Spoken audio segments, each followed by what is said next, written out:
ये षड्यंत्र हुआ, हमारे साथ में राजनीति हुई है। इस राजनीति को समझने का समय है और उस राजनीति के दलदल से ऊपर जाकर के हमको खुद ये सारे कार्य लोगों को बताने पड़ेंगे, समाज को बताने पड़ेंगे कि स्वामी दयानंद क्या है। आज मेरी वंदनीय मातृशक्ति यहाँ पर बैठी हुई है, उस समय को आप याद करो। आज भी ऐसे गुरु घंटाल समाज में बहुत घूम रहे हैं जो आज भी आप पर पाबंदियां लगाते हैं। बोलो लगा रहे नहीं लगा रहे? बागेश्वर धाम सरकार हो, जिनके लोग पैर धोकर के पी जाते हैं ना, ये हमारी बातें ज्यादा पाखंड में फंसती हैं। बागेश्वर धाम सरकार हो, देवकी नंदन हो, अनुद्धाचार्य हो, बड़े बड़ी सेलिब्रिटीज हिंदुत्व के जो बड़े ब्रांड प्रचारक बन रहे हैं, ये कहते हैं कि स्त्री को यज्ञ पवित्र नहीं पहनना चाहिए, स्त्री यज्ञ में आहुति नहीं डाल सकती, स्त्री गायत्री का जाप नहीं कर सकती। ये सारी पाबंदियां तो आज इस समय आप पर लगाई जा रही है। कल्पना करो जिस समय ऋषि दयानंद पैदा हुए उस समय आपकी क्या स्थिति थी। आपको कोई पैरों की जूती कहता था, आपको कोई खेती कहता था, आपको कोई कहता था कि इनके अंदर आत्मा ही नहीं है। स्त्री विवश थी, निराश थी, हताश थी। यहाँ तो ये कहते थे कि नारी की छाया पड़त अंधो होत भुजंग, और कबीरा उनकी क्या गति जो नित नारी के संग। इतना अपमान मेरी मातृशक्ति का हो रहा था। आपका सबसे पहला कोई वकील बन करके आया जिसने आपके सम्मान की लड़ाई लड़ी तो वो ऋषि दयानंद सरस्वती, और वो महर्षि मनु के मंतव्य को उद्धृत करते हुए कहते हैं कि नारी ठुकराने योग्य नहीं है, नारी पैरों की जूती नहीं, नारी सर का ताज है। यत्र नार्यस्तु पूज्यन्ते रमन्ते तत्र देवता, यत्र एतास्तु न क्रियन्ते सर्वास्तत्र फला क्रिया। जहाँ पर नारियों का सम्मान नहीं होता वो घर परिवार, वो कुल नष्ट हो जाते हैं। जहाँ पर स्त्री के आंसू गिरते हैं वो खानदान, वो कुल नष्ट हो गए। महाभारत का प्रमाण ऋषि दयानंद देते हैं। और जहाँ पर नारी जाति का सम्मान होता है वहाँ पर देवता निवास करते हैं। आपके सम्मान की बात यदि सबसे पहले किसी ने की, स्वामी दयानंद सरस्वती ने की। और बंधुओं में बताना चाहता हूँ, उस समय स्त्रियों को जन्म देना भी पाप समझा जाता है। पढ़ाने की बात तो बहुत दूर है, मेरी मातृशक्ति आपको मैं बताना चाहता हूँ।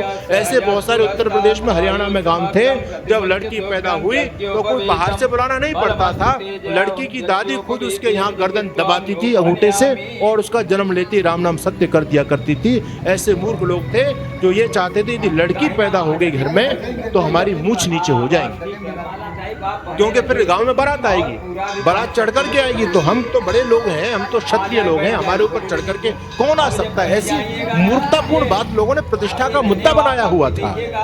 तो जन्म लेती लड़कियों को मार दिया जाता था। लड़की बड़ी होगी, शादी करनी पड़ेगी, किसी की गुलामी करनी पड़ेगी और फिर उसकी शिक्षा की व्यवस्था करनी पड़ेगी, उसकी सुरक्षा करनी पड़ेगी। उस समय लड़की का जन्म लेना बड़ा कठिन काम था। आर्य समाज के ऐसे तमाम उदाहरण है। प्रचारकों ने जाकर के जन क्रांति फूकी। और बताना चाहता हूँ, उस समय स्त्री को पढ़ने का अधिकार नहीं था। अंग्रेज लोगों ने ये अच्छा काम किया कि मातृशक्ति को पढ़ने का अधिकार दिया। उन्होंने अपने स्कूलों में, हिंदू समाज की तरफ से स्कूल नहीं हुआ करते थे उस समय, अंग्रेज लोगों ने व्यवस्था दी कि हिंदुओं की लड़कियां हमारे स्कूलों में आके पढ़ सकती हैं। लेकिन वो धूर्त लोग थे, वो कुटिल लोग थे। आज भी जो कॉन्वेंट स्कूल उनके चल रहे हैं ना, ये शिक्षा के लिए नहीं चल रहे। आप लोग गलत फहमी में बैठे हो कि आपका बच्चा कॉन्वेंट स्कूल में पढ़ता है, उसका फादर का स्कूल है, मेयो स्कूल है और वहाँ बड़ा कैरियर बन जाएगा, डीएम बन जाएगा, सीएम बन जाएगा। लेकिन याद रखना, भेजकर औलाद अपनी मिशनरी स्कूल में है बहुत ही कष्टदायक। आप हो बड़ी भूल में, आधुनिक शिक्षा बता गर्दन दबाई जा रही है और आपकी औलाद ईसाई बनाई जा रही है। ये सारे के सारे धर्मांतरण के अड्डे हैं। आपको याद होना चाहिए, स्वामी श्रद्धानंद जी महाराज के बच्चे पढ़ते थे, वेदवती बेटी का नाम था। बेटी जब पढ़ करके आई तो क्या गा रही थी? ईसा ईसा बोल तेरा क्या लगेगा मोल, ईसा मेरा राम रमैया, ईसा मेरा कृष्ण कन्हैया। ये तो जो बच्चियों को पढ़ा रहे थे उनको ईसाई बनाने के लिए पढ़ा रहे थे तो लोग। तो स्त्रियों के लिए, बेटियों के लिए शिक्षा की कोई व्यवस्था नहीं थी। सबसे पहले भारत देश का सबसे पहले यदि कन्या विद्यालय खोला गया आर्य समाज की तरफ से, जालंधर में खोला गया। आज भी वो कॉलेज राजकीय कॉलेज बना हुआ है।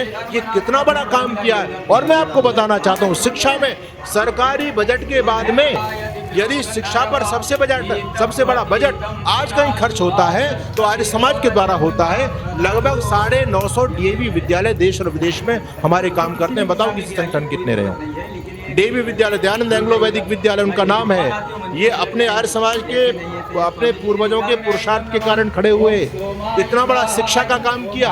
ये तो केवल डीएवी विद्यालयों की मैं बात कर रहा हूँ, बाकी कितने सारे इंटर कॉलेज, कितने सारे कन्या महाविद्यालय, आर्य समाज की हजारों संस्थाएं देश में काम कर रही हैं। कोई ऐसा संगठन नहीं है जिसने शिक्षा के क्षेत्र में, मानवता के क्षेत्र में, समाज सेवा परोपकार के क्षेत्र में इतना बड़ा काम किया हो।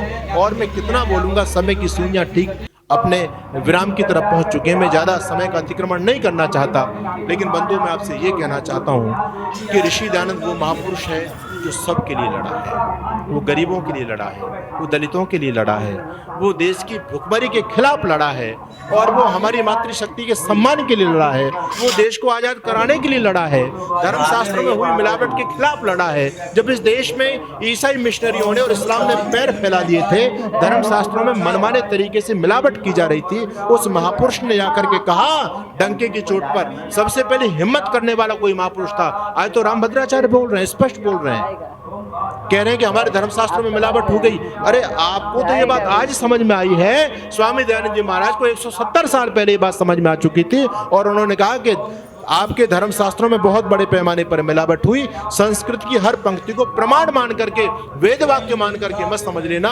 विधर्मी लोगों ने आपको नष्ट करने के लिए आपके शास्त्रों में बहुत बड़े पैमाने पर मिलावट की है। उसी मिलावट के तौर पर आज मनुस्मृति को फूंका जाता है, आज रामचरितमानस को फूंका जा रहा है। धीरे धीरे सारे धर्म ग्रंथों की बारी आने वाली है। यदि आप लोगों ने ऋषि दयानंद को नहीं समझा तो अपने संतति, संस्कृति और अपने साहित्य और अपने धर्म को नहीं बचा पाओगे। शेष चर्चा में कल आपके बीच में इतिहास की चर्चा करूंगा, बहुत महत्वपूर्ण चर्चा करूंगा, और मैं चैलेंज आपको नहीं देता। मैं ये कहता हूं यदि आपके मन में कोई शंका हो मेरे उस प्रवचन को सुन करके, तो आप मेरे से पूछ सकते हैं कि किस प्रकार से धर्मशास्त्रों में क्या क्या खेल कर दिया गया और उसका षड्यंत्र क्या चल रहा है। शेष चर्चा फिर करेंगे, अब समय का अतिक्रमण नहीं करते। भी अपने आप पर गर्व करें, गौरव करें कि हम उस अनुयायी के शिष्यार्यों, हमारे ऊपर बहुत बड़ा दायित्व है। ये देश हमारे पूर्वजों ने अपना बलिदान देकर के आजाद कराया। आज देश किस स्थिति में जा रहा है आप जानते हैं बहुत अच्छी तरह से। चारों तरफ पर आक्रमण हो रहे हैं हिंदुत्व, सनातन को नष्ट करने की। आपके देश में वो स्टालिन जैसा बदमाश व्यक्ति, कम्युनिस्ट व्यक्ति कहता है कि ये सनातन कैंसर है, ये एड्स जैसा भयंकर रोग है, इसको समाप्त करना पड़ेगा। आपके ही देश में अपने लोग आज इस बात को कह रहे हैं। कितना बड़ा संकट का दौर है, और ये संकट के दौर से यदि आप उभर सकते हैं, कहीं से यदि आपको एनर्जी मिल सकती है, तो वो आर्य समाज का मंच, सत्यार्थ प्रकाश